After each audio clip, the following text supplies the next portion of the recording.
Hey, ladies and gentlemen, welcome back to All Burgundy Gold Everything, powered by the Urban Sports Scene in Fox Sports Radio 96.9 FM and 1340 AM. I'm your host for tonight, Glenn. Also, my man Wole's joining us. What's up, Wole? What's going on? And we have Bowie TV's own Miss Candi Waller, the Road Warrior herself, coming back from Ohio and Ohio Pro Day, which we're going to talk about tonight. Candi, how are you doing? I'm doing all right. I'm here with you guys. I'm okay. That's a lot of work, Candi. That's a lot of work you've been doing. Hi. I'm exhausted, but hold on by a thread. But I'm here. Yeah, with you all. You're here. We still appreciate it, and we appreciate it. Appreciate it. Still hold on. Before we get to the Ohio State Pro Day and everything that you saw, the Washington Commanders made some breaking news today. They signed another player. They signed Ahkello Witherspoon from the Los Angeles Rams to add more depth to that corner room, to that right to wide receiver corners. Your thoughts on the signing of Witherspoon today, and how much depth does that give the Washington Commanders moving forward into the season, which they already have Trey Amos, who is probably locked in as a starter. On that one side, you got Mikey Samuel still. You also have what's the other guy? That's Robinson they signed. Amik Robinson. Amik Robinson they signed, and now you're bringing in Witherspoon. We talk about competition. There's a lot more in a lot of positions. There's going to be a lot of competition this year in a lot of positions on the defense, and I'm interested to see who takes the field. But Candi, your thoughts on the signing of Ahkello Witherspoon?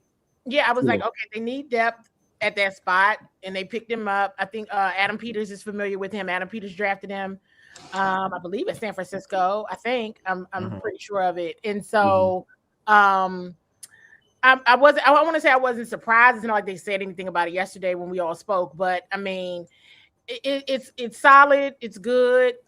You're seeing them continue to make signings, continue to move things forward as free agency goes on, which is something that we talked about at the top of free agency, that they're going to be doing signings as this thing goes on, even leading up to the draft. Wole, your thoughts before I get into your thoughts? I mean, like he's a vet starting for a while. I think he's brings depth. I don't think. I mean, maybe I'm just being positive. I don't think it's taking Mikey's going to be on the outside. Trey's going to be on the outside. I think Amik Robertson is going to be the slot corner. So I think they're pretty much set up. I think it's for depth. He wasn't spectacular when he was with the Rams. He was solid. He's a solid corner. He's not a shutdown corner. He's not like a high level corner. The Rams secondary had issues. Their corners had issues last year. So it's not like he's elite. You know what I mean? And he's not bad. I'm saying it. He's a guy that you brought in, is for depth. And he started in this league. You want guys who had the opportunity to start, who started already in this league, not a guy that you kind of wonder if he can start. He's a guy who's had start and has 5 interceptions in his career. So he's a guy who's been out there on the football field. So yeah, I'm cool with it. I don't have an issue with it.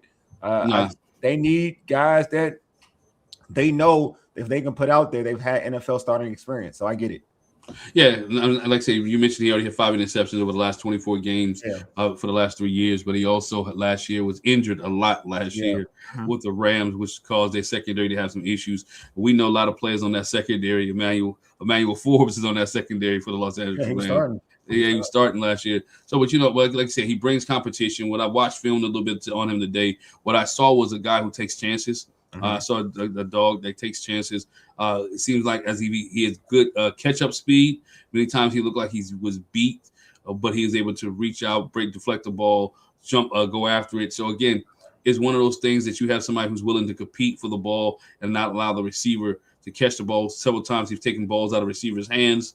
So, again, you have that guy who's going to compete and help make the secondary better. And that's what we're looking for, right? That's what you're looking for. Before we get into the Rams, before we get into the rest of our talk today about the Ohio State Pro Day, I want to talk about the signing that we didn't get a chance to talk about last week, and that's the Washington Commanders re-signing Jeremy Reeves, which I thought was a good move for the Washington Commanders, not only for the special teams aspect, but for the leadership and the culture in the locker room. Your thoughts on Washington bringing back Jeremy Reeves back into his organization? Candi. Well, I think they extended him. So extended. The extension going. And I was like, you know what? This is just a lifetime. Just keep him. Just extend him. Just do whatever you need to do. Just keep this going. Just keep it going. You heard head coach Dan Quinn reference Revo many times throughout the season. And since he's been here, it's been really that Washington Commanders standard. Even still last year when things weren't going well, a player that he consistently brought up as upholding that Washington Commanders standard is Jeremy Reeves. Congratulations to Revo too in his new wife.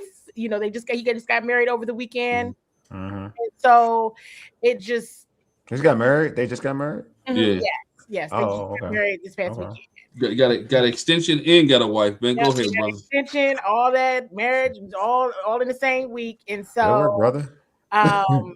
You know, I think it's one of those things where when you really take a look at Jeremy Reeves' story, like the whole entire story, it's just a testament to just resilience and just keep going, how you face adversity, how you just keep rolling and keep getting better, you know, learning from those things that didn't go so well as the things that are going well. And Revo consistently shows up each and every single rep, each and every single practice, each and every single game. So congratulations to him on all fronts. Well deserved. Yeah, definitely well deserved. What are your thoughts on Jeremy Reeves? I know I love your boy, man. I know you love him. I love Reeves. I mean, I love Jeremy Reeves, man. You know, I think that every time he gets an opportunity, man, he shows you why he's a valuable asset to this team. You know, I've always wanted him to be get the opportunity to be the starting safety at a time. Just getting the opportunity because I just felt like anytime I watched him out there, he made plays, he played his butt off, he put effort, and I'm not surprised at why he was so effective at teams because he does that as well, right? Every position or every place you put him at, he plays his butt off. I gotta stop. You know, I stop when I see somebody. Hey, Mama Waller, how are you? Hey Mama Waller. And you know what? Because I know my man Steven said it early. And I didn't want to put it out there. Steven put it out there. Steven said, "Hey, good evening, Mama Waller and Pop Waller." So yeah, we always have. Yeah. We're here. But I'm happy for him. He deserves it, man. Like, I just think there's certain people, that when you give them an opportunity, when they play hard for you and they do whatever it takes to play, they do whatever it takes on the football field for your organization. It's good morale to reward that individual. That's why, you know, we're not, talking about the individual. We mentioned Debo in the past. Like, that's why I think Debo should be rewarded because he played so hard for this team. But the same thing applies. That same talk we talked about earlier about Debo is the same thing I talk about Reeves. He's done everything you asked for him to do. He runs down. He'll run down a running back. And doesn't quit on plays. For that, I just think that he deserves this. He deserves the extension, and I'm glad he'll be here. He should be a lifelong Washington Commander. He should be one of those dudes that we talk about that has been a staple to this organization. And don't always have to be like the All-Pro Hall of Famer type of person. Like, he's somebody like rest in peace of Trey Johnson or obviously Clinton Porter, Santana Moss, guys who were Chris Cooley.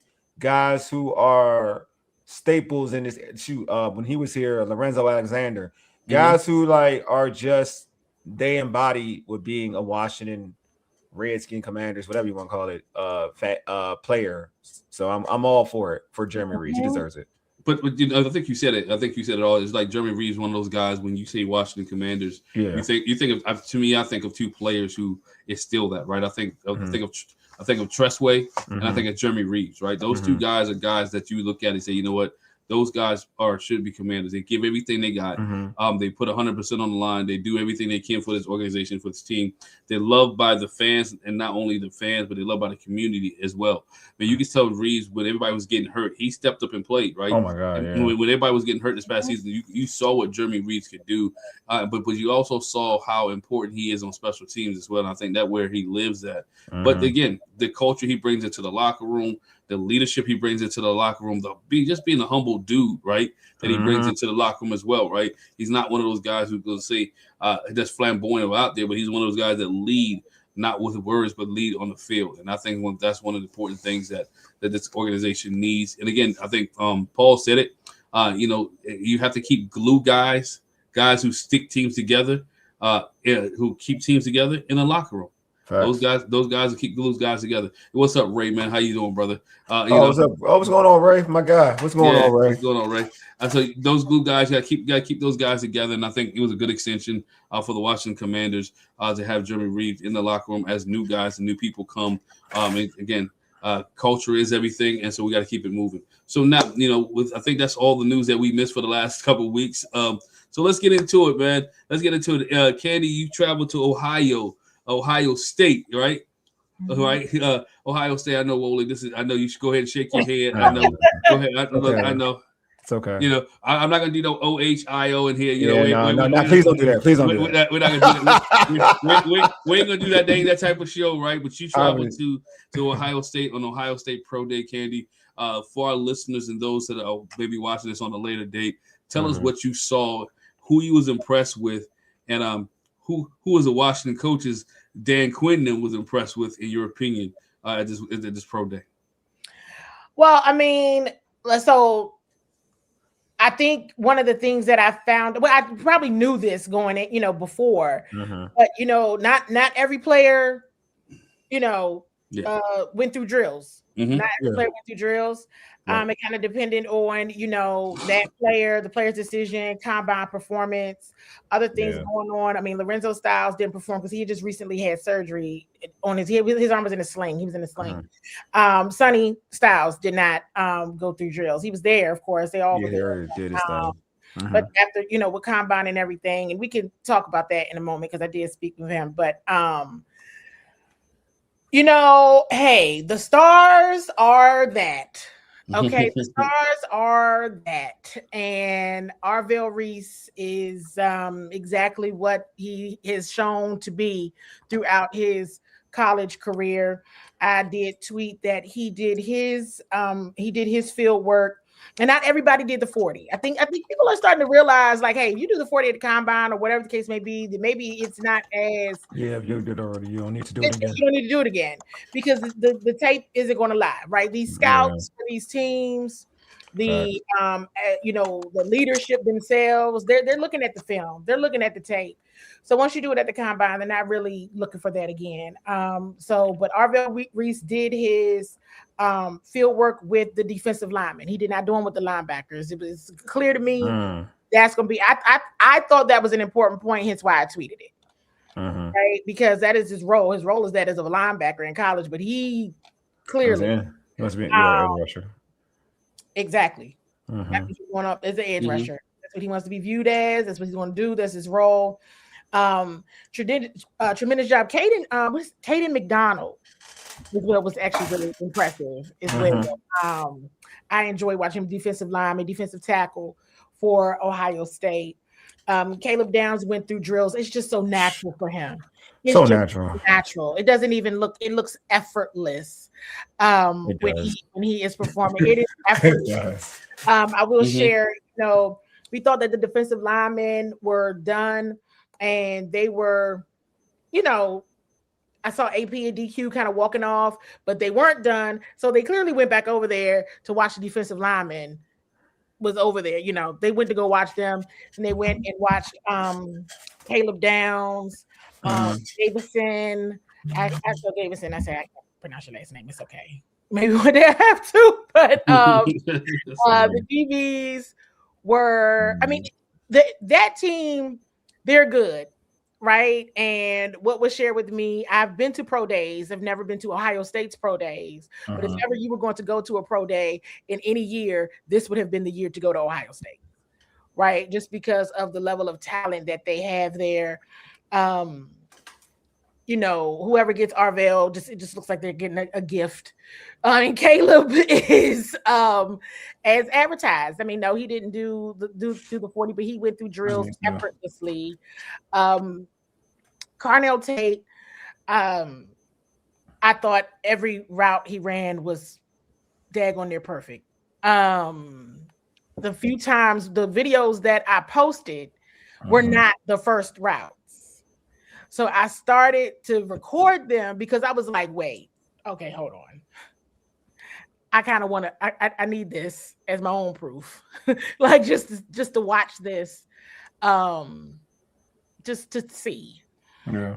and he is very, very good. And all of them were quite delightful, and just really good young men. Very, very good young men. They're super impressive. You could tell I was impressed by everything at Ohio State, just from when the facilities, yes, but just how you're treated when you're there. It was awesome. And they were great. And so I would like to say, because I see the question already from Paul, like, did the staff speak to Davison? Yes. They talking to everybody. And that's one of the things that I learned. They talk to everybody. You know, certain things are different, but yes, they have spoken to Davison. And so this is going to be, yesterday really made me realize that there's always a wrong answer, right? If the Commanders, pick at 7, but based on who will still be there at 7, just by default, right? And this is not just Ohio State, other schools as well. The Commanders really, really good spot. But going back to specifically Ohio State and some of those, bigger names that folks were talking about, and the folks that I tweeted about, I didn't tweet about Davison, but he's very good. He's very, very good. He's solid. And so we'll see what happens there. But overall, great day. They performed well.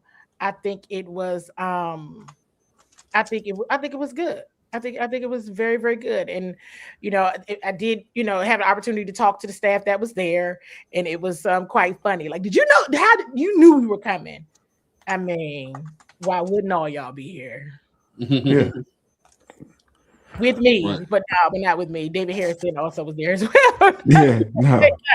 But they were all there, and they were all paying a lot of attention. What was the energy with oh wait, hold on, Paul. That's Ray. That is Ray. That is Ray. That's right. What is the energy with like AP and Adam compared to when the whole thought process when they're going to take Jayden, right? That was a whole thing. Like, they're going to take Jayden. You've been in 2 situations. What's the energy? Is it like in that Ohio State? Is it similar energy to, like, not to say who they're going to pick, but just being there, like knowing that maybe they're going to get their guy from that said school rather than maybe somewhere else? I mean, all of them were there. All of them there. Okay. So wasn't that similar to what Jayden was? All of them there? That wasn't when they did Jayden or everybody else? When I say all of them are there, I'm saying Adam Peters, Lance Newmark, Dan Quinn, coordinator, and the offensive coordinator. So with Jayden, Durante was there too. Was Durante there too? Oh, okay. Absolutely. So that's how is everybody's here. You got to figure out what we're gonna do, and that lets you know that it could be offense or defense. Yeah. Got you.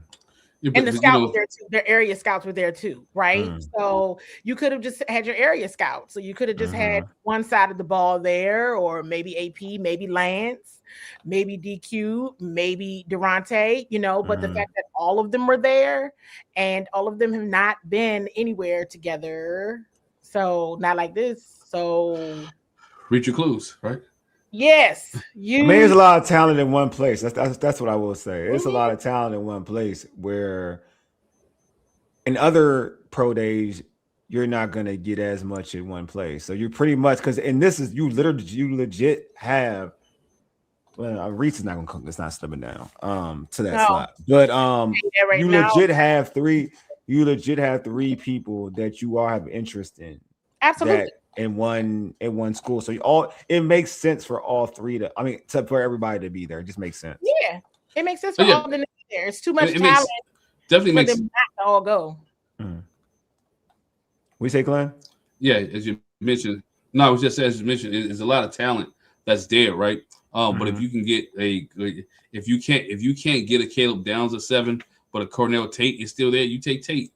This is what it is. If you can't get a Tate with Styles is there, you take Styles.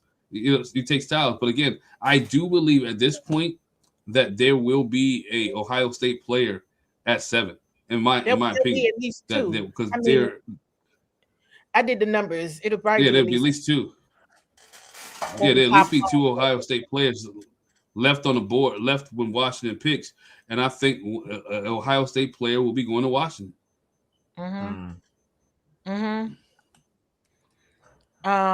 This pick is nowhere as pivotal as the Jaden year. I don't know. It's like the equivalent of your Jaden if you go on defense, or it's a difference maker. If you're picking in this draft, I mean, it's similar to like if we go to the Jaden year, it's similar to the quarterback class. Yeah. Right, because that quarterback class was so good. It was so good in so many conversations. But I think that this will have to be a difference maker of some sort. This is somebody, I mean, obviously, if you're picking in the top 10, there's somebody that's a starter for sure. Right. It just made sense for all of them to be there, considering the level of talent that is in that, coming out of that program this year. In terms of, I mean, I know we haven't necessarily gotten there yet, but there's just a lot of conversation all around about who is doing what. And that's what it's going to come down to. It's going to come down to, what happens at 2. Yeah, by everybody else. And everybody's really, really, really, and I have been on this line for a long time now. It's what is John Harbaugh going to do? Because I've been tracking John Harbaugh now for a while. I've been telling you all, like, wait, hold on. And so that is the key thing. I mean, people could be, a lot of people, depending on what he does, it becomes who's trying to move up. Yeah. Who is trying to move up and what you giving up to move up. Now, I don't think the Commanders should move. I think they should stay exactly right where they are. But I don't know what they're going to do. But they were all there yesterday, and I had a good time talking to everybody. Hey, we got George in the house. George, what's going on, brother? What's good, George? I've been out for basketball reasons for quite a while. And even though I'm still getting over this cold, I'm back. I just want to say 2 things. You talking about John Harbaugh, Candi. I am convinced that Jeremiah Love or Caleb Downs is going 5. Since that's it's him. John Harbaugh is the outlier right now. Yeah, I'm telling you what I know, and I probably shouldn't have told you because people are still going to go at me, and I'm like, listen, if you want somebody who knows, you got somebody that knows, and I'm telling you. And I mean, look, it's mainly because it would be classic Giants to take one of the 2 players I desperately want. That's part of my thinking, but it's also because either of those guys could be such a huge impact on what. And the thing is, everybody thinks John Harbaugh is a sure thing, but he doesn't have Ozzie Newsome making picks for him. No, he's got to prove that he can get the personnel in there the way that front office for the Ravens did it for him for a long time. Very, very long. So time. I think elite. I think what better start than the best safety prospect we've seen in the last decade, or a running back who is, if he's not Bijan Robinson, he's just a cut below. Now, I will say there's a lot of Titans fans that, Titans media that's saying that Jeremiah is going to the Titans. Yeah, and that would be a smart move on their part as well. They need to help that quarterback. Well, Adam Scheffner also came out and said, that he doesn't see the Giants or the Titans picking Jeremiah Love. Just throwing that out there. Yeah, I mean, I got one of the. But he said that. But he also said, though, to his credit, I want to make sure, like he doesn't have a source. That's just his personal opinion. That's just his personal opinion. So I'm just saying that. He's going to fall. He thinks he's going to fall to the Commanders. Yeah. I saw that. Now, what I will say is, so hold on, they in love with Scatterboo that much that you're gonna forget Jeremiah Love? I mean, they know there are other players to what George is talking about that they may feel like they need, they need Caleb Downs bad. The Giants, they need him badly. Yeah, but go ahead, Candi. But Candi wanted to say something before that. I think it's safe. I think. Listen. I don't tweet anything just for the sake of tweeting because that's just not even my bag. Like I don't, if I'm like, I want you to look at this. So I always had a theory. There's a couple ways that this can go. We all know this. It's a couple ways this can go, and ultimately it's just going to be who's left, right? And they can't go wrong. But this is why I like this comment Because this is what I'm saying. I've been telling everybody to track John Harbaugh because this is an issue because he's in the division. And so that's why I'm like, hey, I would be all for whatever he'd like to do if he wasn't in the NFC East. But I mean, it's one of those things where it dawned on me a few things. Well, look, if you really let's play use your clues. Let's go ahead and get into it. What do the Commanders need? What is an unanswered question today? And here's the thing. I know nobody wants to hear this, but nobody knows who the center is. I'm not saying they're going center, but let's just be honest. They don't know who the center is. We're just being very objective. They don't know who the center is, and let's be even more objective. You don't know who Mike is.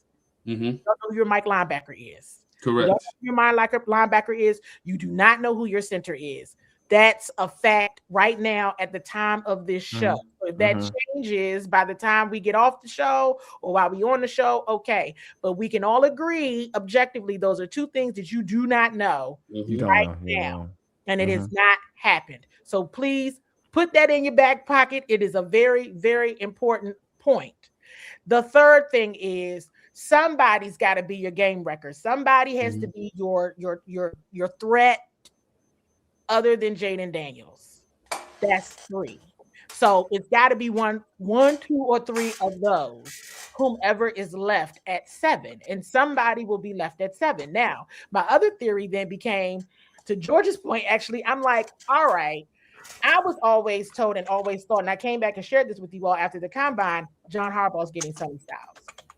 Now, I told you all my other theory around Sonny Styles, but I don't even know if I want to get into that right now, which is he will be available for the Commanders because John Harbaugh will draft Caleb Downs.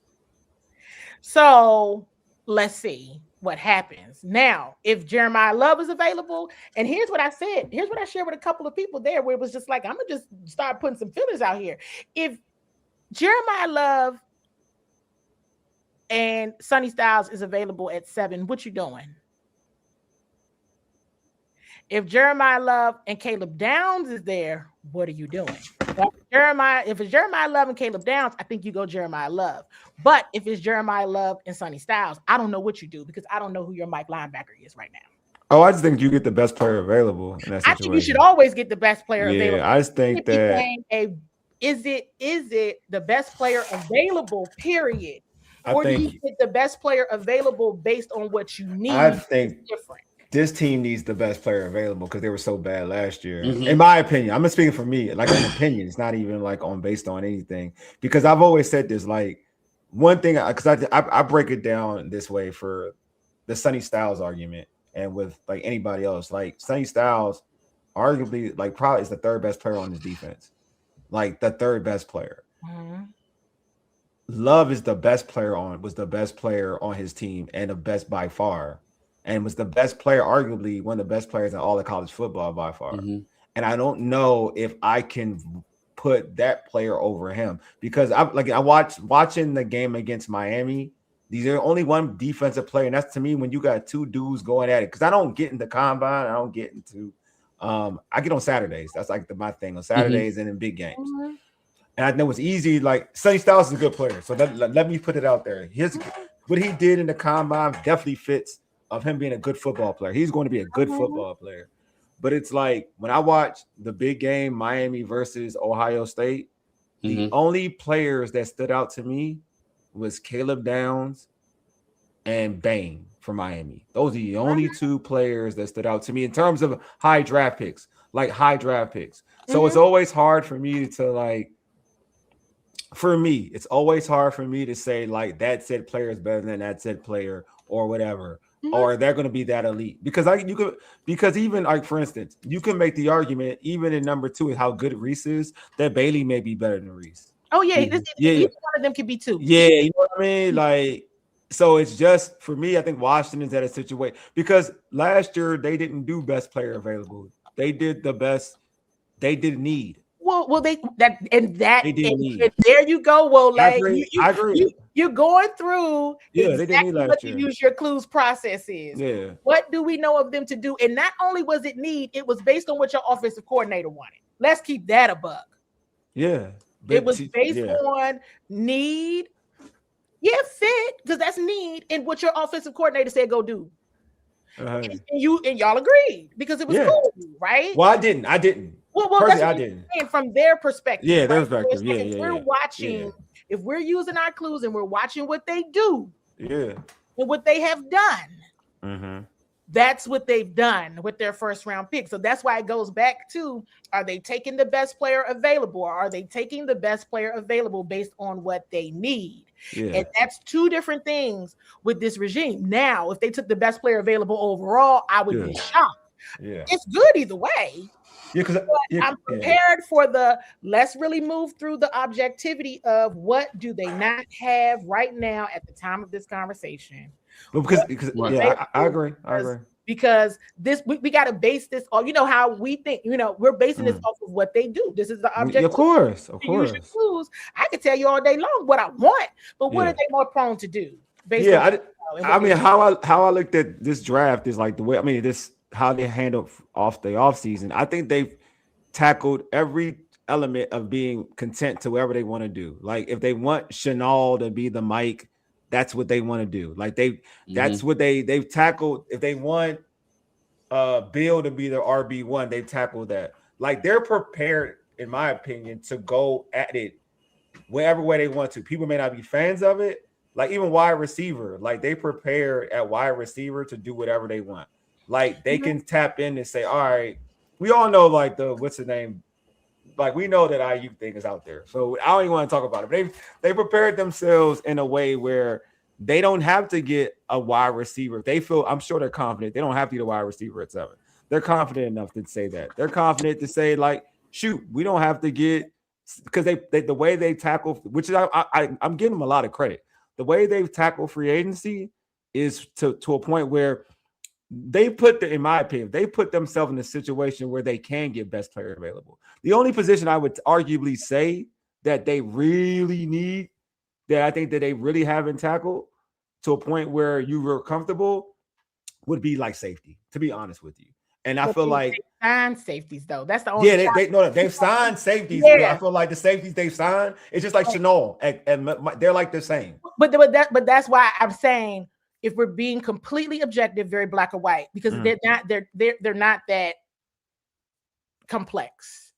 No, I don't think they are. You know what I mean? Yeah. Objectively, we know they don't have a mic and they don't have a center, and then they don't have a game record. I definitely know the center. They don't have a center. Like, well, they talking about playing. Oh, what's his name? Algrady at center. Whatever. They don't have a center. Yeah. So it depends. I feel like, but I like the way. I would say this. I like the way they tackled it. The way to me, the way they've attacked free agency has put them in a place where they're comfortable to drafting anything, in my opinion. Like they're comfortable to draft. Said if they feel like, if they like this player more than that player, they go take that player. This is even better than they're put themselves in a better situation in terms of the offseason compared to what they were last year. Last year was like, okay, let's take we could take the tackle. Mm-hmm. And even again, I thought that was a wrong pick, but that's neither here nor there. But like this season, I feel like they put themselves in such a place where it's like they can draft this player, they can draft that player, and it's going to come down to who your coordinator wants. We're going to remember that. Yeah, that's who your coordinator want, and based on, I think they're going to go neat. We don't have this. Which one you want? Yeah. Here you go. Yeah, cornerback may be the thinnest. I agree, Deluxe. It may be the thinnest. But also going to go to what's left on the board too, because you got to go to other people. I think I agree with you, Ole. I think they position themselves to go whichever happens in the draft. If this person's pick goes here, we got another one covered here. If this person goes here, we got another one covered here. If this one goes here, we got another one covered here. And so they prepare themselves with other players. To not be disappointed. Not to be disappointed that if we don't get a Jeremiah Love, we still got a White that we picked up. We don't get a Tate. If we don't get a Tate, or we don't get we don't get Sonny. We don't they put themselves, because I can guess who they love and guess whatever. I can guess all of that, but they can guess who they love too. But they can guess who they love. But everybody has they probably have a specific dude they want number one, obviously. Yeah. So they put themselves in a situation, because I've said this. Other than the first pick overall, the draft is very fluent of how this can go. Other than that, I would say Reese and Bailey can go 2-3. Other than that, we can stop it there. Through 4, 5, 6 can go any which way you want it to go before it gets to Washington. And the optimal thing is if Bane goes before 7. That's wild. I mean, that could happen. Because that's the optimal, like you're in a perfect scenario. Yeah. If you have if you have Bailey, Reese go whatever before 7. I agree. And if Bane goes, oh my gosh, the world is your oyster. You do whatever you want at 7. I agree. And again, I would put and for me, again, body of work and what I've seen from, because I wasn't as a evaluating talent, I would have no issue. I don't even think that's to your point, Candi. I don't think that's a reach at all. I think that's a player that can help a team ASAP. I think Bane gets a lot of flack for short arms, whatever that's supposed to be. But I know watching that man play, and the way he can rush off the edge. Yeah. Yes, I can see a team saying, you know what? I want him. Like, I can definitely see that. Definitely see that. After Combine, it was Bane to the Titans. I came on the show and I said it was Bane to the Titans after the Combine. Yeah. Then it was talk about, I know that the Saints love him, but the Saints pick at 8. Yeah, I know. So, and teams trade up too. And teams trade up. Teams trade up. Right. So if those 3, if Bane, Reese, and Bailey go anywhere between 2 and 6, the Commanders are in a prime position at 7. And I know a lot of people have been asking me, do I think they should trade back? And I don't. I think I'll say this much. I think this is for me, like watching. I think if they want, this is the thing. This is my only thing. If you want a receiver, you can trade back 2 slots, because I feel like that position, like I'll say this, to me, Jordan Tyson's the best receiver in the draft.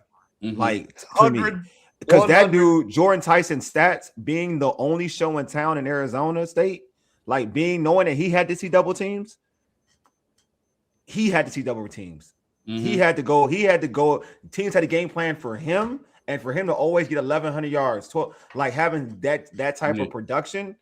He's the best. Like, now there's injury concerns, I get it, but he is the best player, best receiver in the draft. If you got the kid from USC, who is really good at wide receiver as well. To me, like at 7, you have to be the dominant player at 7. For me to draft you have to be the best player of your position. If somebody's better than you, then I could just trade back. Like, I could trade back if I want a receiver. That's if I want a receiver. If I want a receiver, I'm like, I'll trade back. If I don't want a receiver, other positions, I think they got to stay in that spot. Like Candi said, I think they got to stay at that spot. They got to stay at that spot. I agree with that. No. Totally. I don't know if I'm disagreeing with you slightly, Wole, but I will say this because Candi's got the questions that are the right questions to ask. But I would say this: what we haven't done enough of is give Jaden help, which is why if Jeremiah Love is there at 7, we have got to give Jaden the help he needs, and Jeremiah Love is the help that he needs. If he's at 7, that's a receiver. That's a running back. That's not an argument. That's like, I agree with that. I guess I'm just saying, if it's a receiver, if there is Jeremiah Love, he's the number 1 back. So if he's the number 1 back, I get that. That's a different art. Like, he's the number 1 back. But receivers, you can make the argument that said receiver is better. Even if you like Tate, that's fine. You can say, that's what I'm saying. That argument is there. Like, you don't know who's better than some people like Tate more than Tyson. Yeah, then you go back. Then you go back. That means in that regard, if it's that close, you can go back. Yeah. Because there ain't no, you know what I mean? And that's my argument. Like, but the other positions are pretty much set in stone. Like, you pretty much know who's at. You know what I mean? Like, period. Like, I would make the argument, the only issue with Bane is like because they found one. They found like the short arms thing. And that's limiting him from being probably, to be honest with you, the third or first, the second or the first best, because he could argue, to me, he's better than Reese. I'm not gonna lie. I think Bane's better than Reese. So, like, you can make, but that's hindering Bane to be the number 1 edge rusher being drafted. So, Candi, I wanted to ask you about this. Yeah. You mentioned that the whole group was here for Washington. The coaches, GM, the assistant GM. Was that like that for every team? Was this like the most well-attended pro day of all time with all these great players showing off? Yes. That's what I thought, because it's like you had to, if you're a head coach or you're a GM or assistant GM or a coordinator, you had to get a look at these guys up close. This many great players. The other thing I want to ask is, I agree. Is there? I mean, you talked about Arvell Reese going 2 or 3. I've seen some people talking about him making it to 7.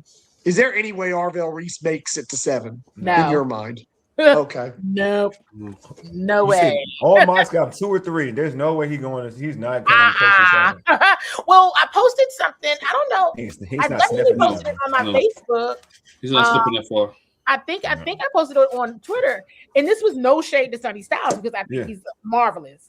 But I said, did Sonny Styles' combine performance make people forget about Arvell Reeves, right? Or was it just that people weren't talking about Arvell Reeves because they already know he's going to be gone at 7? Monster. He's a foregone conclusion. That's why people don't talk about him. Yeah, he's a lot. Why nobody's talking about him? Yeah, it's because he's a foregone conclusion. It's like it's like no one talks about the Raiders. I mean, that's the Raiders quarterback. That's how bad it is. Indiana. No one talks about #1 pick. Oh yeah, now no one talks about it because it's a foregone conclusion. You know where he's going. You know that the Raiders. And they're so bored. They're now trying to create white boy QB hysteria with Ty Simpson. Oh God. Yeah. And I mean, I also want to go back to the point that those that did not participate yesterday, coaches, leadership knew that they were not participating, right? So let that be a sign as well that I know you're not performing. Everybody, people saw you at the combine. The coordinators do for the Commanders. The coordinators do not travel. Okay, use your clues. They don't travel. Everybody still traveled, understanding and knowing before they got there who was participating. I keep saying participating in Pro Day drill, and who was. Now you always know that I've always consistently talked about this theory about this staff, and that they do. There is a common thread among those that they draft and they bring in as veterans, and that is former basketball players or people that actively play basketball. You talking about Tate? Absolutely. He's like a hooper now. I was the one who saw it. I looked over there, but he and Davison were over there. And Davison had his soccer ball. And Carnell Tate had the basketball. And I was like, wait a minute. I was talking to David Harrison. I said, is that a basketball he's bouncing? I looked at David Harrison. And he was like, yep, let me get this picture. I was like, So, you're athletes, but when you play basketball is different. I ain't gonna lie, a lot of receivers are hoopers, though. A lot of receivers are hoopers. Yeah, a lot of receivers are hoopers. I mean, Terry ain't no hooper, though. You can tell. this is what I'm saying that they brought in. I'm with you. I'm with you, Candi. I'm with you. I see what you're talking about. No, I'm with you. Because it's like different. It's the athleticism, the agility. They're able to timely, like a basketball player. They're able to timing, hand-eye coordination. Yeah, hand-eye coordination, footwork. It's a lot. Well, let me ask you guys this: since you brought it up, Candi, and you talked about Tate, right? And we've been talking about Tate for a minute, and it's guys in the chat as well. At 7, would you rather see Washington go offense or defense? I mean, I would say defense, but I mean, I would say defense. There's levels to this, other than if Jeremiah Love is there. If Jeremiah Love is there, then I would go Love. But if would you go Tate if Tate's there at 7? I wouldn't. I would not if there's a defensive player. I'm with you, Candi. Well, that's how I'm with Candi. I don't think it was high, but I see. But here's what I'll say: after yesterday, I see what they're saying. Yeah, I just think that. Yeah, but I wouldn't do that. Wouldn't be my move. And the thing about this is the thing, like for all, I'm never into like pro day. When you're not going against anybody, right? It's hard for me to like. But you're right. He looks fluent. Like I'm not going to even Love. I mean, even Downs, right? I'm like he looks fluent. Looks very fluent. But it's hard to see it when you're playing against a corner who's sticking you in a bump and run. Do you have the same release? Do you have the same route? Is your route still consistent? If you're going against, say, a Patrick Surtain, it looked good, but you may not be getting nowhere with it. Like, how do you get separation on that individual? So it's hard for me. Like Tate is a very difficult player to really assess for me, and it's not a knock on him. It's just that he was never going against the best corner when in Ohio State. That's always been Jeremiah Smith. Jeremiah Smith was the best wide receiver on the team. He got triple team. So Tate he got a lot of open opportunity. Well, he went against a lesser cornerback a lot of times, and then the stats, and which is what it is like, if you go off the stats, don't even match like what you think he would have playing with said player. You know what I mean? Like, and that's the their difficult part. Quarterback wasn't very good this year. Well, I mean, they never have good quarterbacks. I'm not gonna lie to you, they never have. Like, what's his name? Jackson Smith and Jigma. They ain't no good quarterback. Good night, Mama Wolf. They always put up numbers. Hey, good night, Mama. Good night. And that's how I try to compare. To be fair to him, that's who I try to compare him to. Like, I'm like, because I know when like Marvin was the best receiver, right? So I try to compare it to, all right, when Jackson Smith and Jigma had what he had to deal with and still put up numbers, or with the kid in Tampa, the other one from Tampa, you know what I mean? Mekabuka, or like Olave when he played with Garrett Wilson. Like, I literally try to look at it. Those dudes always put up numbers. Like, they never had 800, 700-yard seasons. Like, and these dudes run open. Like, because Ohio, I'm gonna give Ohio State credit. That's why I give Tate credit because he went to Ohio State, to be honest with you, because I know the track record with Ohio State and these dudes produce in the NFL. Therefore, I'm like, all right, he's good. I know he's good. I'm not saying he's not good, but it's hard. He is a hard player to assess for 7. We're talking about 7. He's a hard player to assess because when you play Ohio State, I know this is a Michigan fan. When you play Ohio State, you're not the first person you're trying to take away is not Tate. It is Jeremiah Smith. And you're like, damn, like, how am I? We got to have a corner safety over top. We got to roll coverage to him. You got to stop that. That's who you worry about when you play Ohio State. Now, on the Tate should be going in the 20s, not the teens. That's what I'm saying. Like, that argument, that's what I'm saying. But he's been pushed to the top 10. Like, that's what I'm saying. To Candy's point, she's right. Like, a lot of people are having him as the first wide receiver drafted. And that's what I'm saying with a Jordan Tyson. To be fair to him, he sees the coverage that Jeremiah Smith sees. Right. He's not better than Jeremiah Smith, but he sees that type of coverage and some numbers. And to your point, George, he ain't playing with dynamic quarterback play. Yeah. And he's still by the way, I would take Mansour Delane before I would take Tate at 7. Senecor is saying that Delane or Downs aren't worth sticking and picking. I couldn't disagree more with that. At 7? Oh. Downs ain't worth taking at 7? Well, no, I would disagree with the Caleb comment. The other two, sure, but the Caleb Downs, oh no. Look, if Jeremiah Love is there at 7, I'm picking Jeremiah Love. Yeah, that's where I'm at. But if Jeremiah Love is not there at 7, I'm going defense. Whoever is the best player available on defense, I'm with that. That is who I'm picking. And to Candy's point, that's going to be the best player available. All right, I'm being totally transparent. Yeah. All right, I'm going with you. Go ahead. The only offensive player that is better than the defensive player is Jeremiah Love. I'm gonna be that. Even the quarterback. I'm gonna be real with you. The best offensive player is Jeremiah. That's it. Everybody else, it's going to be defensive. It's going to be defense.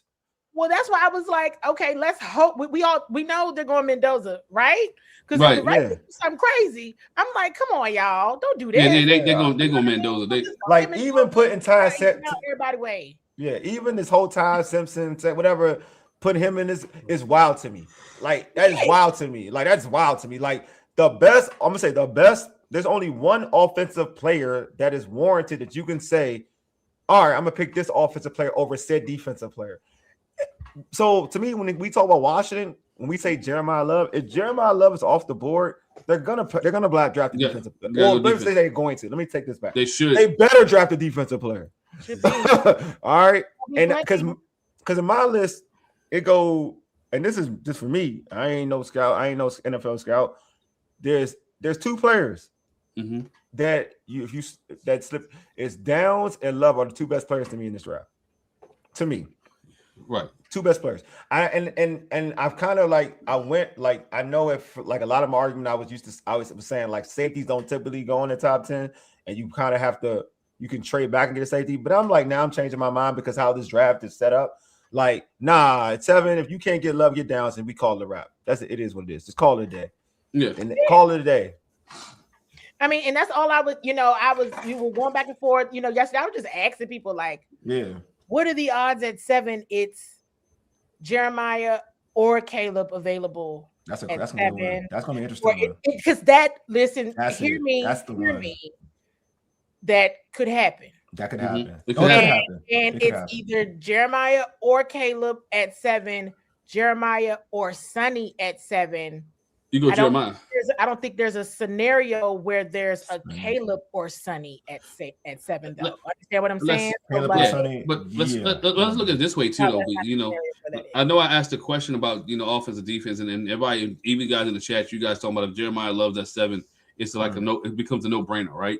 It's like you already got the cheat code to answer to the test, right? Because you want that power running back who can do some things differently. We're not saying that the running backs that we have are not good, but it elevates that room. It's something that they don't do. He is a power running back. He's a guy who can take the ball, who runs 4-3, who runs the 4-3 that can hit the hole. I'm talking about. I'll throw it out here. He's that Saquon Barkley type running back that you could have. When I say that, is because when he breaks through a hole. Look at Saquon runs. Saquon runs with power. Yeah. But when Saquon gets into the open field, he's gone. He's gone. It's a wrap. And so Jeremiah Love is a guy who runs with power. When he gets in the open field, you're not catching him. And so therefore that's the type of back that you have, which you can spell that with the quick backs that you have too, with the White, with the Bills of the world, that you can do different things with. And this is a 2-back league. I want fans to understand this. It is. I want fans to understand, and people to understand. People understand this is a 2-back league. The day of having a bell cow run 30 or 40 times, the Sean Alexanders, the Emmitt Smiths, the Thurman Thomases of the world, that day is kind of the Clinton Portises, like people used to do, is gone. Right? It is going to. So now you need to have that back to give them a spell. So if that happens, then we're good. Yeah, I think that it's unless again, if John Harbaugh gets Caleb Downs, okay, fine, whatever. Or Jeremiah Love, like it's. I was just like, is John Harbaugh think I'm following him? Because if he does, I am. And I'm trying to figure out what's going on around here, but Titans.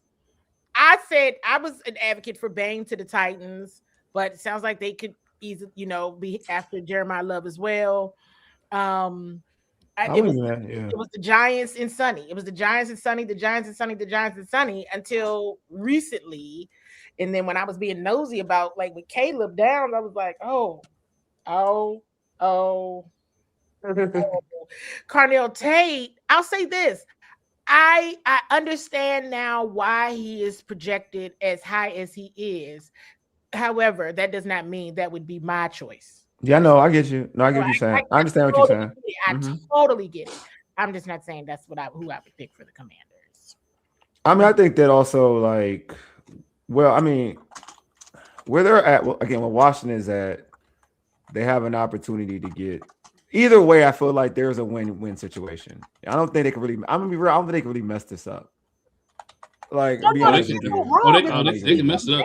I mean, they could mess it up. I don't think they should trade back. There's only because I'm cool. I don't think they should. I'm with you, Candi. I don't think they should trade back. But it's only if it's all about, because what something George said, it's about what they feel they want. Like if they want like a receiver, right? Just say they want a receiver, then they can trade back. That's cool. You can trade back. I wouldn't be mad. And I wouldn't be mad because I just feel like you get like that's what you want. I'm not saying what I want. That's what you want. If you're gonna give, like, I would be mad if you got a receiver at 7. That's where I would be mad. Okay. I would be pissed off if you got a receiver at 7. But if you said, I want this receiver, and I can get picks with, and I can get an additional pick. All right. I'll trade back, and I'm fine with that because I know what you want. That's what you want. I know you're smart enough to know that Tate or whoever ain't a 7 pick overall. Right. I can trade back and get said player. I'm cool. Surely, with that. But that's sort of what Ron did in taking Forbes when Gonzalez fell in his lap. If we have a situation, that's different. That's different. Because that is a same position. That's the same position. Again, like you should have took, if you wanted a cornerback and you knew it was Gonzalez, you should have took Gonzalez. I'm just saying in this situation, you're trading back because the value says that player is at that value. It's not about trading. But if Love or Downs do fall to 7, say Candy's scenario, that Love or Downs could both be there at 7. I totally agree. Surely you have surely Adam would have to change his mind and say, I've got to take one of these guys. I agree. No. That's not what I'm saying. I agree with you, George. I'm not. No, you're saying as an individual, as a fan. I'm telling you, if they're saying I agree with you, George. So I'm gonna let them say that. I'm gonna say that. I'm saying if they prefer a wide receiver, that's what I'm saying. I'm not saying what I want. If they prefer a wide receiver, I'd rather them say, you know what, I'm gonna trade back and get said wide receiver. If that's their preference. If they go into the just like I was angry that they got a tackle when they could have got a better player. Yeah, they were, but that's what they want. That's what, like Candy said, that's what Cliff wanted, right? So if they want, if say Blau says, I want a receiver bad, you better say, all right, you want your receiver? We're gonna trade back and get said receiver. That's all I'm saying. Not to say not what I want, because what I want are two different it's one or two players. It's Love or Downs. That's all I want. I'm gonna be real. That's all I want. Now, if it ends up, which is crazy, if it's Love or Sonny there, I'm not convinced they draft Sonny. You think they'll draft Sonny? See, that would be a bad pick. I'm not gonna lie, because I ain't gonna lie to you. Over that, like that's what I'm saying. Like people, all right, this is the thing. Sonny, all right, oh god. So this is my thing with Sonny. This is my thing with Sonny, and I like Sonny. I'm not saying Sonny's a bad player, but Sonny doesn't get this type of love if his combine wasn't getting. What does that tell you? That tells you that combine is people grade combine way too high over what you do on Saturdays. But if they're pairing him with someone else, all I'm saying is I get what you're saying. Go back to need. Go back to the point of need, and who's doing the picking really, right? And who would you know, all of that. I mean, and let me be clear on this: all of these guys would fit the commander standard. Everybody, check box. That's done. All of them, literally. This is an outstanding group. Even everyone that were with Carnell Tate, Mansour Delane, all of the, you know, fantastic. Everybody. David Bay, all of them, great. Really good. I've been impressed with everybody. This is what I'm saying. But I was like, if they pick between, again, the more complicated one is Love or Downs at 7. If you got Love Sonny at 7, I would not be surprised if they went Sonny. I agree with Paul here. I'm going with Paul here, man. Sonny is not the impact players Love, right? We're looking for impact players. No. You look for players. If you're looking at 7, if I'm picking in the first round, and Candy, you said it earlier when we started the show that deep, we don't have a defensive Jaden, right? Oh. And so you don't. And so if you have a Caleb Downs at 7, that's your defensive Jaden, right? But Sonny is not that, right? Nope. Sonny wasn't the best on his own team. Yeah, he wasn't the best defensive player on his own team. All right, so let's be honest there. Now, Love is a game changer on that side of the ball. If you're looking to get the ball out of Jaden's hands and add another weapon to your offense, that's where you're at 7. Yeah. But again, it all plays out as we talked about it. We can go around the barn. It all happens the first 6 picks before we get to 7. Yeah, we'll see who's left. But I do want to get back to like we had like so Candy, like the players that you like. The interviews and the like, who impressed you the most over there? Like, who impressed you the most? Like their interviews and how they kind of held themselves. Oh, you asked me about the interviews? I was about to say, I don't know if you want me to answer that. And I see that, and that's exactly why I'm having the conversation of they don't have a mic. Okay, moving along. And so they do. He can do it. He can absolutely do it. But, you know, Arvell Reeves was tremendous all through and through. Okay. Point blank period. Whatever he goes, top 3. Tremendous. I mean, Sonny is impressive. Sonny's very impressive in interviews. Extremely impressive. I wasn't over there when Caleb talked. Carnell, I think David Harrison ended up getting a one-on-one with Carnell Tate, I think. Okay. I was off. Using my clues, being honest. So I missed that. But in speaking with Sonny, because we did talk to Sonny and I spoke with him directly as well, not on camera. And so this super impressive, but Arvell Reeves 1,000 times over. That whole entire group in that school, they're just very well media trained.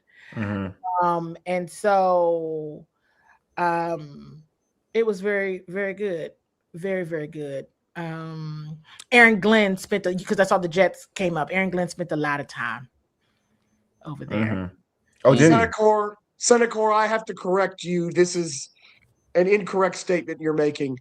Micah Parsons dropped that far because of off the field things. Yeah, because he was the best defensive player in that draft. By far. And people in this fan base would have run over their own mothers and grandmothers to draft him when there was brief thoughts that he might fall to Washington at 19 or whatever it was. No. Micah Parsons was an impact player who should have never got down to the Cowboys and did because of some other stuff. And this is the thing about the Micah thing. It's crazy because if people say that, I'd be like, Micah slipped because the bullying thing, which is wild. Yeah. But Micah wasn't even like Micah was a top 5 pick. Literally. For being a Mike linebacker. Yes, for being Mike. That's what I'm saying. And he played, and then they end up playing him because he's so good, because he's so talented. And everyone knew he was that talented. And I'll give credit to Dan Quinn and his staff. Like, they found a way to just play him any which way. They made it. Dan Quinn made it. No, you're right. Dan Quinn. He learned under Dan Quinn. Totally agree. He did. Candy talked about sports earlier. He wasn't an impact player. That's not accurate. Yeah, but he was an impact player from off the rip. He was like, if you watched him in Penn State, there's a reason why he was the next LeVar Arrington and folks. Like, his linebacker, he was it. Like, he was it. Yes. The reason he's it, Candy said earlier, people who play other sports, and I don't care what y'all, and I'm maybe biased here, but people talk about basketball players. Yeah. But if you're a wrestler, that's it. If you're a wrestler, that's it. If you're a wrestler, then you are a decent linebacker, and that would make Michael Parsons a better linebacker. No, Styles and no. Styles was not Micah. No, we're not doing that. No, we're not doing it. I like you. I'm with you, my guy. I'm a Big Ten. I'm a Michigan. Nah, man, he wasn't Micah. No. What make Micah special? And Micah and go. I would say this. Let me make him special. Yeah, but let me add this too. Micah, put it like this. Micah go to Micah's preseason projections. Go to Sonny Styles' preseason projections. Alone, look at Micah's years in college compared to Sonny Styles. Yeah, that is so. I mean, is not. They are two different players. Like, don't get wrong. He's physically gifted. Yes, I'm not going to take that away. Sure. Yeah, but production, two different players. Micah Parsons was a holy terror. Yes, two different Big Ten. I feel you. A holy terror. I want to add to just Glenn's point about anybody that's got kids, don't specialize. Do lots of sports, wrestling, track, baseball, whatever, before you specialize, because it makes you a better player in the sport that you're going to specialize in. Quiet is kept. Here's something else that's making it come up with a lot of these sports, to you all's point, rugby. That's it. Yeah. Rugby's a good one too. They're looking at a lot of rugby players. That's a good one too. Also play rugby. Well, that's a very real thing. Because you show your toughness, you show your discipline, you know how to tackle when you play rugby. There's some things that you can do in rugby that you don't do in regular football. And that's why when you look at wrestlers, you understand they know what hard work is, they know what discipline is, they know what structure is. And if you look at Michael Parsons, we've been talking about Michael Parsons, look at the structure, look at the discipline, look at where he's at. And let's not mention, right, being at Penn State, hanging around those guys, Kyle Sanderson too. Linebacker Kyle Sanderson and Penn State. I mean, you got 15 national champions. You got 15 national championships out of the last 17 at Penn State University room. So guess what? Those guys make champions there. So again, you know what Chris Cooley did besides play football? Chris Cooley was a wrestler. Warren Sapp was a wrestler. I can run through the list of Hall of Famers. There's more wrestlers in the Hall of Fame than anybody else. I do want to ask Candy. So I want to ask because we're talking about seeing Tate in person. Downs though, I know you talked about a little bit, but I want to say like seeing what he was doing in pro day. Like I saw clips of it. But like, how fluent was he like in person? He's amazing. That's why I was like, John Harbaugh should scram. What is he doing? And he just can't take everybody. So what you gonna do? And so it's just like he needs to scram because I mean, but to be fair, Sonny didn't participate in drills, right? So he didn't need to though. After his combine, exactly, he didn't need to. That's a straight up conversation. It would ruin if anything under that would ruin it. His right. Stuff. He didn't. So he would need to. And that's exactly what the conversation was about. And yep, he didn't need to. I mean, Arvell still, but Arvell didn't run the 40 and everything. Yeah, but Arvell, but I think Arvell also wanted to, he wanted to participate with the defensive lineman. Yeah, and it's good to create distance too from with Bailey. Yes. Mm-hmm. Yes. And so I understood that logic as I was there. Like, oh, okay, that's why he did that.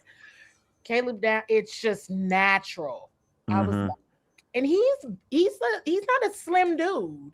I know he's not. He's a buff. I would ask you. Okay, so he looked like a little chunky in there. I won't lie. He's a little stocky. Yeah. Okay. All right. Definitely a little stocky. Yeah. He's a little stocky, and he is quick. He is very alert. Just natural eyeball, like progression, all those things. It was just, and I mean, he's right. He's a linebacker turned safety. Sonny Styles is a safety turned linebacker. Yeah. So his look, like, but I can see him being a safety because of his height or just his, but his like overall like size, athletic, his build.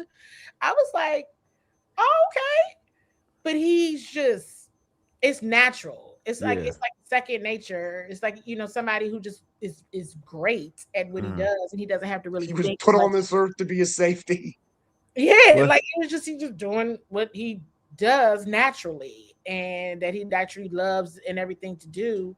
And so John Harbaugh was over there for a long time. I did take a picture when Dan Quinn was talking to him. Okay, and Sonny came over there. And I moved because I was like, oh, okay. Sonny saw them over there talking, and he walked over there. And I was like, oh, maybe I should walk over there too. It's like, no, at the time I couldn't get over there. So they had it blocked off the media. But I just thought it was interesting. But John Harbaugh made sure he made his way over there and talked for a very, very, very long time. So, like, also, did anybody? Because I saw it. It's crazy you mentioned the weight thing. So I saw it like when I was looking at it, I was like, all right, like kind of. Was eating a little bit. So was that a talk of was that a talk of concern, or were there folks like okay, all right, was making sure. It was no talk of concern, but you saw correctly because I was just like, oh, okay. Yeah. Is that like on purpose? And maybe it's on purpose. I don't know. Was there any mention? I know that I think I barely saw it. I wasn't sure I saw it on social or whatnot. I didn't really go thoroughly into it. But was there any mention of the rumor about his ACL or whatever? Was he talking about that? Yes, that did. That has come up, and he was just like, that's not what his medical staff said. That's not what his medical staff said. It's not what they said. That's not what they told him. I mean, a lot of people, they're just electing not to do the 40. They're not doing those things because they're like, watch the film, watch the tape. I think there's history of 40 times being very impressive at combine and pro day, and it not necessarily being a key indicator of performance in the NFL. So players aren't doing it as much if they don't have to, right? But it's overrated. The 40 time is overrated. It's one of those things that we've done. None of these players. Offensive linemen should never run a 40-yard dash because they never run a 40-yard dash on the Sunday afternoon, right? Linebackers are never going to run 40 yards. So there's some things there are some tests that are antiquated, that are out of date for the measurements of certain positions in the NFL. I agree. And I think the 40 is one of them.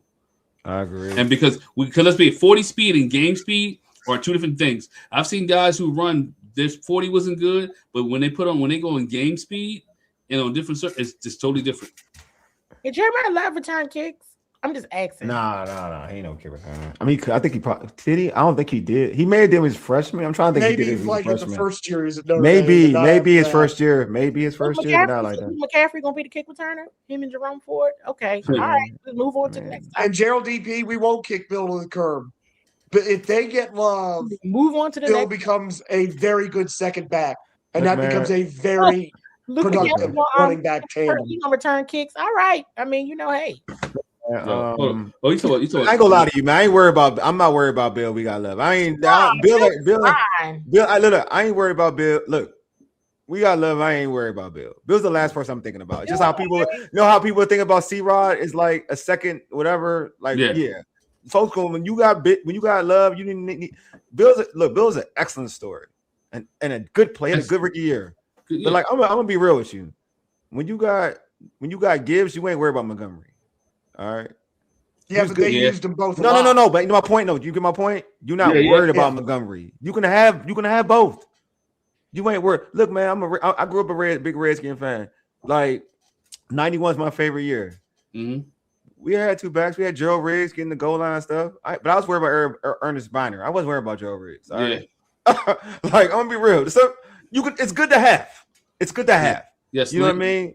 When I got Love, I'm gonna be mad. Put like this: when it's 3rd and 1 or 3rd and 2, I'm gonna be mad if Love don't get the ball. I'm cool if Bill get the ball, but I'm gonna be mad if Love don't get the ball. Well, I think we don't get it if somebody get the ball. If like Bill runs it and we don't get the first down, I'm gonna be like, why Love ain't in the game? Well, I think that's where I'm at.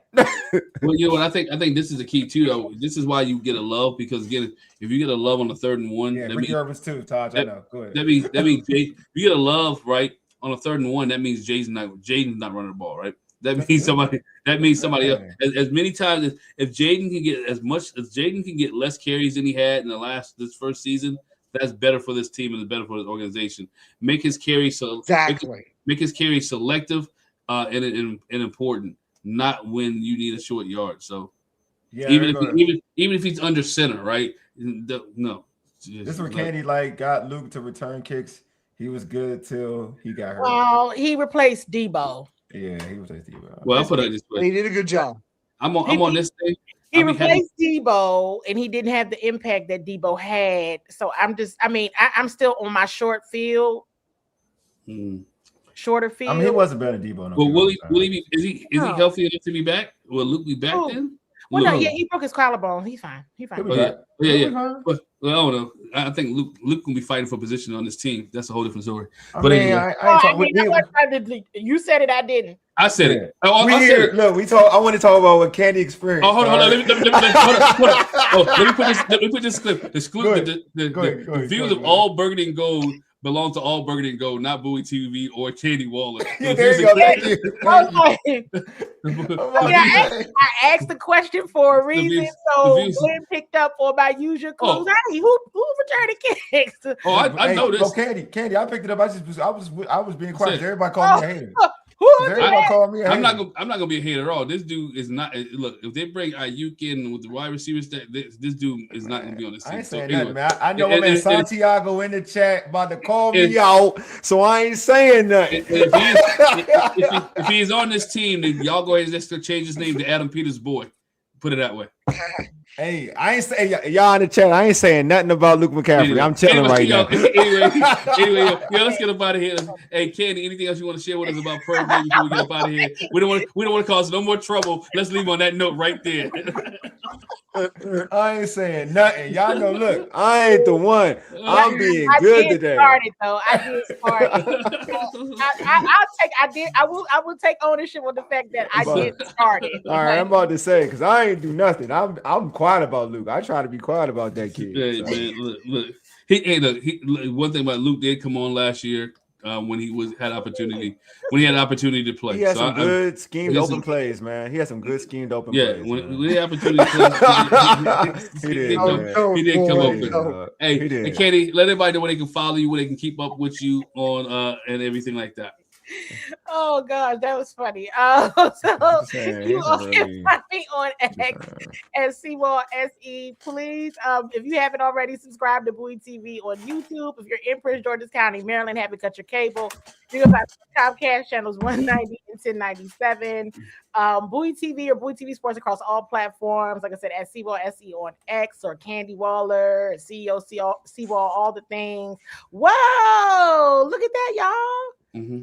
Look what just came in. Yeah, we say no. We don't mention. He's such a cool cat. We don't mention. We don't mention. Keep moving.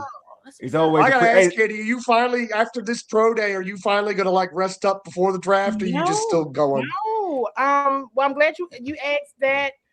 It's owners meetings. It's NFL owners meetings. Well, yes, next. Right. Next, I leave back out on Saturday. I'll be there. And so that contains a lot. contains a lot of on record conversations and off record conversations. So what other dumb rules are going to pass to try to screw this game up? Hey, I don't know. Hey, talk about rules, man. I like the rules in the USFL, man. 60-yard field goals get you 4 points. Yeah. Man, first, I appreciate everybody in the chat, man. You guys are dope, man. yes. Just make sure y'all like the video. That does well for the algorithm. If you're on Bowie TV, if you're on the Bowie TV YouTube channel, hit that like button. And if you haven't, make sure you subscribe as well to the channel. I know y'all subscribed already because that's the only way I can comment on ours. But I know for Bowie TV, if you're on there now, please hit that red subscribe button. Also, again, like the video. It does great for the Commanders algorithm. So if you appreciate this content, just a like is free, man. So just go ahead and hit the like button. And also subscribing is free as well. So hit the subscribe button. But yeah, man, this has been a dope show. Candi doing great work, man. Candi's, I ain't gonna lie, driving to Ohio, driving to Ohio and coming back is exhausting. They told me they could have done it virtually, but I had 2 career day experiences that I had agreed to, and I really wanted to be there in person. Whenever it's something in the county, I'm like, I gotta be here for the kids, everybody. And I'm like, and I'm glad y'all enjoyed. George, I think y'all enjoyed what I did cover. I know some people was like, you didn't tell your opinion on Carnell Tate. If I'm posting Carnell Tate, no, you did your job. You did your job. Doing my job. Like, I don't need to give my opinion. That's why y'all need to watch the show. I can give my opinion, but if you were looking at the video, you could see them. Mm-hmm. Yeah, there you go. How many times are you going to be in pro day where there's 9 or 10 guys going in round 1 potentially?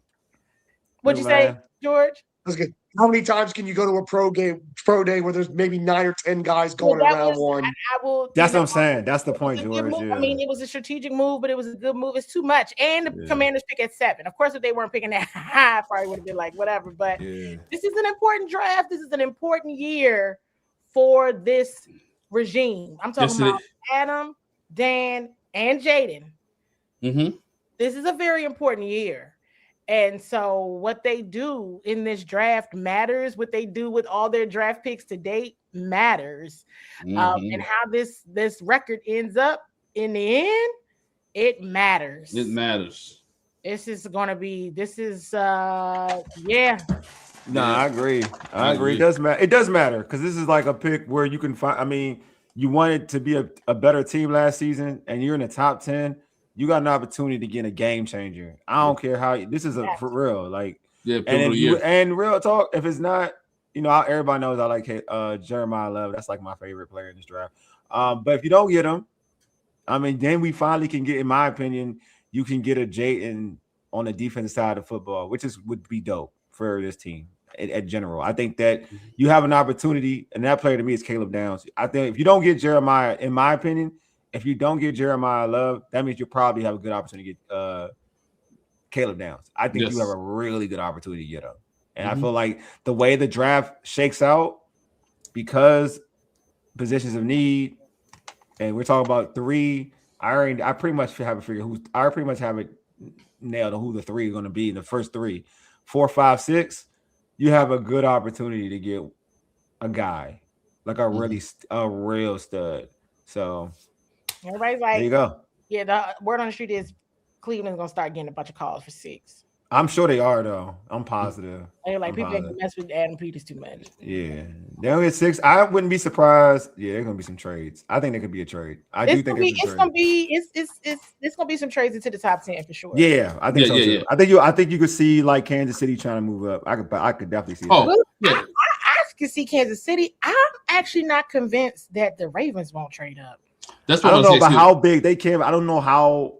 Well, see, again, they're in the slot. Depending on they push. They're in a position where, again, when I talked about trading back, they may not need, because if they're going, depends what they want. It just depends on what they want. That I'll say depends on what they want, because there is a needed receiver, and they're good at where they're at to get a receiver. They don't even have to. Get, that's true. They can stay there and get a receiver. That was definitely one of the questions that I asked Eric DeCosta at Combine about what he looks for and how he evaluates receiver. Because I'm like, you get a receiver. Shoot, I'm gonna be real with you. The way this draft could flow, Tate could be there. It's a chance Tate could be there 14. He could be there, but then people were starting to talk about, and I know we're still talking about this, but go ahead for it. Go for it. They were starting to say that Bain might drop to them, and I'm like, Bain not dropping. It's possible. It's possible because of But I think he's gaining more momentum after his pro day. But it was possible. I think it was possible. Yeah, it's possible. It was possible. Yeah. I won't even say that it was. I think Bane was a possibility. Definitely. Yeah, really, they were like, he's the anomaly. Like Ruben Bane can go anywhere from 2 to 15. Yeah, I agree. Makes sense. And I'm like, really? Like, for him, he wants to go in that top 10. That money changes after 10. Yeah. the money. I just don't see, you know what I mean? But I don't know if they. I don't know. It's because they had a lot of picks. I always look at the teams that got a whole bunch of picks, and I'm going to tell you who's been oddly quiet. I don't like it. Philly. First of all, I hope you all don't remember. Yes, Philly. But the Cowboys got 2 picks in the first round. They do. Mm-hmm. Yep, they got 2 picks in the first round. That's not good. And then you figure at 12 and 20, which is actually pretty good. I think it's 12 and 20. Yeah, they're slotted really good. They're slotted. They are well positioned for Jerry to make the pick of his life, I guess. Yeah. He don't need a trade. He don't need to use it. He don't need a trade. But Philly has been oddly quiet, which is not good. That makes me feel as though Howie Roseman is just sitting around. Oh, he got a game. I think he may trade. He's just watching what everybody else does. I think he may trade old boy. It's a new sheriff in town. It's a new sheriff in town, and John Harbaugh in the NFC. He's like legit. Like, I'm just watching what everybody does. Yeah, I think there's a Deluxe. There's one. There's a kid from Faluga. Yeah, Falga. I need to talk about Spencer Fano, whatever his name is. Fano's one. He mocked to the Commanders. Fano was good. Fano. There's even another kid. There's not the center. It's the center or guard. That's pretty high too, I think. Not the top 10, but there's quality. But in terms of tackles and guards, I think that's the one. Yeah. That's the one. Well, this is going to be interesting. I know we're going to have more conversations, but yes, the owners meeting, and y'all let me know for next week too. I'll be on West Coast time, but the owners meetings is always. That's next week. I'll be on Saturday. Oh dang! So then Candy. I know. God bless your soul. Think about. I mean, the Commanders should have been good last year. They would have had to pick at 7. Yeah. Right. Oh man, 7. Yeah, you're right. Usually, you're right. Deluxe. Usually, top 10, top 7, and you get a surefire. Starter. There's a tackle usually that's on the board that's like that. Typically, that lets you know what kind of draft it is, though. I ain't gonna lie to you. It lets you know. All I'm saying is they don't have a center. I know. Yeah. I mean, I'm putting that on Adam. He do it like you better have a plan because I'm gonna put that on Adam. They cut draft the center in round. They cut their center. They cut their center. So I ain't going to. They were not re-signed. They just cut him. So they're not gonna. That's different. The center is the second round pick, third round pick because they don't have a second round pick. Third round pick, but you better have a guy in mind. And always remember, they don't have a second round pick. They don't have a second round pick. No, I'm just saying. That's what I'm saying. Like Adam has. Look, when you release somebody, you had a plan, and you had. That's all I'm saying. You released him. Yeah. So that released him. Yeah, like during Combine Week, which I was like, well, what happened? So like I ain't saying nothing. From 7 to the third round is a long time. Yeah, I'm with you. All right, we are in after the owners meeting and all that good stuff. Yeah, we'll tap in right after the owners. Let's do that. Let's tap in. Make sure we tap in. Definitely. Hey, this has been great, man. Again, appreciate everybody for pulling it up. Appreciate George, Candy, Glenn. Great show. We did a late night show Thursday. You know what I mean? Well, not late night. This is like our normal show. So it's cool. Thursday, our normal 9:30 slot. Ain't that something? Anyway, you've been listening to All Burgundy and Gold Everything, powered by the Urban Sports Scene and Fox Sports Radio, 96.9 FM and 1340 AM. Hopewell, Virginia, for ages. Ayetic, deuces, peace. We are out. Peace.